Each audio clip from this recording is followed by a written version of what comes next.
5 minutes और किताब का नाम है चैपुटकॉक। राइटर मुसन्नफ़, आवाज़ में शाहजाद शौकत, इमानुअल असलम साहब प्रोड्यूसर हैं। ये सफ़ा नंबर 40 है। यकूब की मार्फत लिखा गया ख़त, पहला बाब है, 19वीं आयत है और खुदावंद के कलाम में यूं मरकूम है, ए मेरे प्यारे भाइयों, ये बात तुम जानते हो, बस हर आदमी सुनने में तेज़ और कहर, बोलने में धीरा और कहर में धीमा हो। बस हर आदमी सुनने में तेज़ और बोलने में धीरा और कहर में धीमा हो।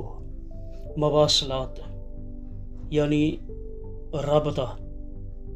मवासलात राबता के रिश्ते को पैदा करने की कुलीत है।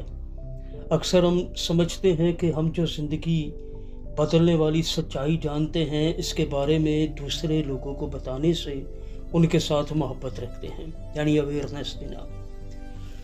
तो भी जब उनसे बात करते हैं तो ज़्यादातर लोग मोहब्बत महसूस नहीं करते।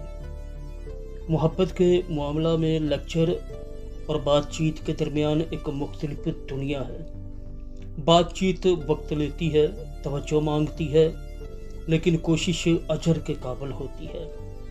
जब हम किसी की बात सुनते हैं तो हम ताल्लुकात पैदा करते हैं। सुनना एक गुंजाइश पैदा करता है कि हम एक शख्स के अंदर यीशु की मौजूदगी का तसव्वुर करें और जान सके कि उस शख्स से बेहतर तौर पर मोहब्बत कैसे की जाए। इससे कदर का एहसास पैदा होता है, जिससे यीशु को इज्जत मिलती है और उस शख्स का दिल मोहब्बत पाने के लिए खुल जाता है। हमारी बातचीत में ये समझना ज़रूरी है कि जमायत का हुज्म यानी कैपेसिटी राबता पर असरअंदाज होता है। आम तौर पर छोटी जमातों में हमारी सबसे कमज़ोर गुफ्तगू होती है।